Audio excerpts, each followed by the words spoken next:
The Roman Empire of the 3rd century AD was a time of great turmoil and change.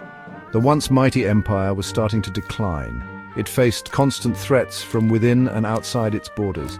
Barbarian tribes pressed against its frontiers, eager to seize the riches of Rome. Internal strife and economic instability further weakened the empire. It was a period of uncertainty and fear for many Roman citizens.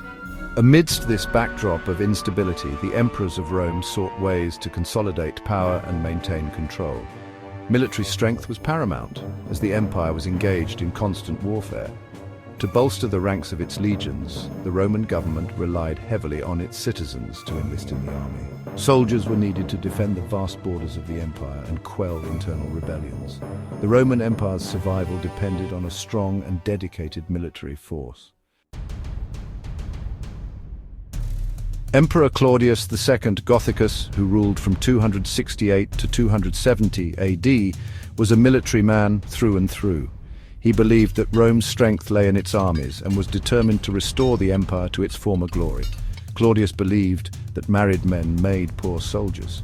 He thought they were more likely to be distracted by their families and less willing to risk their lives for the empire. To address this, Claudius enacted a controversial decree. He forbade young men to marry. This edict sent shockwaves through Roman society. Marriage, a sacred and important institution in Roman culture, was now outlawed for a significant portion of the population. This ban on marriage for young men was met with resistance and anger.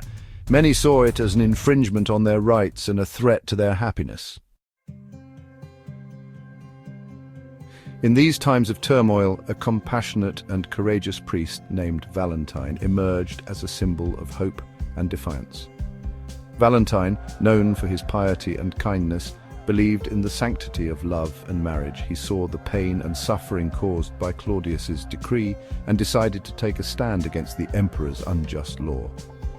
Valentine openly criticized the emperor's decree, declaring it unjust and inhumane.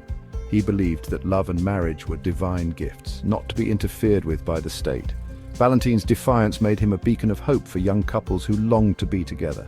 He offered them solace and support in a time of fear and uncertainty.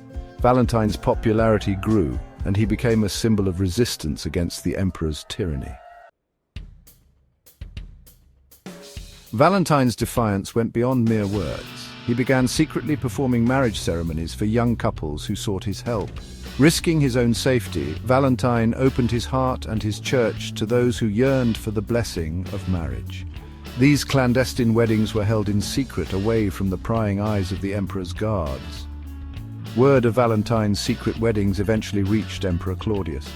Furious at this blatant disregard for his authority, Claudius ordered Valentine's arrest. Valentine was brought before the emperor, where he stood accused of treason and sedition. Despite facing the full wrath of the emperor, Valentine remained unrepentant. He argued that love and marriage were more powerful than any earthly law. Claudius, impressed by Valentine's conviction but unwilling to tolerate defiance, offered him a pardon. The condition? Valentine had to renounce his Christian faith and swear allegiance to the Roman gods. Valentine refused. He would not betray his beliefs even when faced with death. As a result, Valentine was condemned to death. He was beaten with clubs and then beheaded on February 14th around the year 269 AD. While imprisoned, Valentine befriended the jailer's daughter. Legend has it that he cured her blindness, leaving a farewell note signed "Your Valentine." This act of kindness cemented his image as a compassionate and romantic figure. After his death, Valentine was declared a saint by the Catholic Church. His martyrdom became a symbol of love, courage, and sacrifice. In 496 AD, Pope Gelasius I designated February 14th as St. Valentine's Day, a day to honor the saint's memory. Over the centuries, the celebration of St. Valentine's Day evolved. It gradually transformed from a religious commemoration to a more secular celebration of love and affection. Today, Valentine's Day is celebrated worldwide, with people expressing their love through gifts, cards, and romantic gestures. The story of St. Valentine serves as a reminder that love knows no bounds, and that even in the face of adversity, it has the power to inspire extraordinary acts of courage and sacrifice.